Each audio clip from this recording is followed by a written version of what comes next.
Awaiting the end of the world as we know it, the global south in open geoeconomic rebellion, average European citizens increasingly feel ready to shake off the yoke of neoliberal technocracy and the dictatorship of the capital. Reports by Pepe Escobar. We cannot even begin to imagine the implications of the geopolitical earthquake that hit the world in 2023. Putin and Xi Jinping in Moscow herald the de facto beginning of the end of Pax Americana. Indeed, as the journalist Pepe Escobar says, for over a century, this has been the ultimate anathema to the distinguished Anglo-American hegemonic elites, a signed, sealed, comprehensive strategic partnership between two great rivals, combining a vast productive base and superiority in terms of the supply of natural resources with the added value of Russian state-of-the-art weapons and Russian diplomatic acumen. From the perspective of these elites, whose plan A was always a watered-down version of the Roman Empire's divide and conquer, this should never have happened. In fact, blinded by infamy, they never saw it coming. Xi and Putin, in the Sun Tzu move, put a stop to Orientalism, Eurocentrism, and last but not least, neocolonialism. No wonder the global south focused on what was developed in Moscow. The figures, according to the journalists, can be depicted in a different way.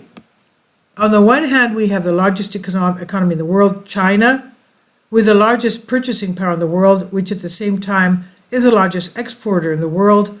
And on the other hand, we have Russia, an economy that in terms of GDP is equivalent or even larger from Germany, with the added advantages of being the world's largest energy exporter and not being forced into deindustrialization as Germany is. Together, in the sync, they focus on creating the necessary conditions to bypass the US dollar. President Putin's statement is indicative. He said, "We are in favor of using the Chinese yuan for transactions between Russia and the countries of Asia, Africa, and Latin America." A key consequence of this geopolitical and geoeconomic alliance, carefully designed in recent years, is the following: the emergence of a potential triumvirate in global trade relations and in many ways a global trade war. Eurasia is driven and largely organized by Russia-China cooperation. China will also play a key role in the global south, but India may also become highly influential. And then there is the former necessary nation that rules the vassals of the EU and the Anglosphere, as encapsulated in the Five Eyes: USA, Canada, New Zealand, Australia, Great Britain. What the Chinese really want. The ruler under the self-made international order practically never did diplomacy. Divide and conquer, by definition, excludes diplomacy. Their version of diplomacy has degenerated even further, devolving into crude insults by intellectually challenged and frankly stupid US, EU, and UK officials. No wonder a true gentleman, Foreign Minister Sergei Lavrov, was forced to admit Russia is no longer a partner of the EU. The European Union lost Russia, but the Union itself is to blame. EU member states openly state that Russia must accept a strategic defeat. That's why we consider the EU an enemy organization. And yet, the new concept of Russia foreign policy, announced by Putin on March 31st, makes it abundantly clear Russia does not consider itself an enemy of the West and does not seek isolation. The problem is that there are virtually no adults to talk to on the other side, rather a bunch of hyenas. This led Lavrov to stress once again that symmetrical and asymmetric measures could be used against those involved in hostile actions against Moscow. When it comes to exceptionalistan, this goes without saying. The US is designated by Moscow as the main instigator against Russia, and the overall policy of the collective West is described as a new type of a hybrid war. However, what really matters to Moscow are the integration of Eurasia, closer ties with friendly global centers such as China and India, increased aid to Africa, more strategic cooperation with Latin America and the Caribbean, the lands of Islam, that is Turkey, Iran, Saudi Arabia, Syria, Egypt, and ASEAN. The Bao Forum. The above brings us to something essential that was predictably largely ignored by the Western media, the Bao Forum for Asia, which took place almost simultaneously with the announcement of the new dogma of Russia's foreign policy. The Bao Forum, which began in early 2001 before 9/11, is modeled after Davos, which is with its secretariat based in Beijing, in China. It's located in Hainan province, one of the islands of the Gulf of Tonkin. Bao is a tourist paradise. One of the key sessions of this year's forum was on development and security, chaired by former UN Secretary General Ban Ki-moon, who is now president of Bao. And there were several references to Xi Jinping's Global Development Initiative, as well as the Global Security Initiative, which, by the way, was launched in Bao in 2022. The problem is that these two initiatives are directly tied to the UN and the whims of Washington. Beijing, for now, is playing along. Chinese Premier Li Qiang was more specific, emphasizing the concept of a community of common future for mankind as the basis for peace and development. He linked peaceful coexistence with the spirit of Bandung, a direct follow-up to the emergence of the NAM in 1955. This should be the Asian way of mutual respect and consensus building, as opposed to the indiscriminate imposition of unilateral sanctions and the outbreak of a new Cold War. And this has led Li Qiang to seek to deepen the RCEP trade, the agreement for Asia, East Asia, as well as advance the Chinese ASEAN Free Trade Agreement negotiations. And all this was incorporated into new expansion of the Belt and Road Initiative, BRI, as opposed to trade protectionism.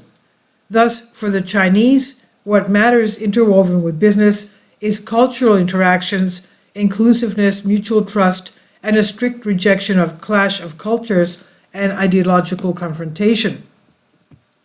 While Moscow readily subscribes to all of the above and actually implements it with diplomatic finesse, Washington is horrified by the Chinese narrative for the entire global South. After all, the exceptionally stands unique offering in the marketplace of ideas is unilateral dominance. So are we living in 1848 again? Meanwhile, in the vassal lands, there is the possibility of a revival of 1848, when a great revolutionary wave swept across Europe. In this regard, it's worth remembering that in 1848, a series of liberal revolutions broke out. Today, we have essentially popular anti-liberal and anti-war revolutions, from peasants in Holland and Belgium to non-populists in Italy and left and right populists in France. Perhaps it's too early to consider that the European spring is imminent. However, what is certain in many latitudes is that average European citizens feel increasingly inclined to throw off the yoke of neoliberal technocracy and the dictatorship of capital. Not to mention the war of NATO. Since almost all European media is controlled by technocrats, citizens will not see what is going on in the MSM. However, there is a sense that this may herald the end of the Chinese-style dynasty. In the Chinese calendar, this is always the case. Their socio-historical clock always runs with periods between 200 and 400 years per dynasty. There are indeed signs that Europe may be experiencing a renaissance, but in any case, the period of upheaval will be long and arduous because of the hordes of anarcho-liberals, the useful idiots of the Western oligarchy. However, the goal must be, 1, the death of the new liberal technocracy. Somehow, by exploiting these weaknesses, Xi Jinping and Putin could invade the collective West, which shows that this era's modernity is essentially invalid compared to traditional, deep-rooted cultural values, be it Confucianism, either Taoism or Orthodoxy, Christian Orthodoxy. The Chinese and Russian concepts of the culture state are much more attractive than they appear.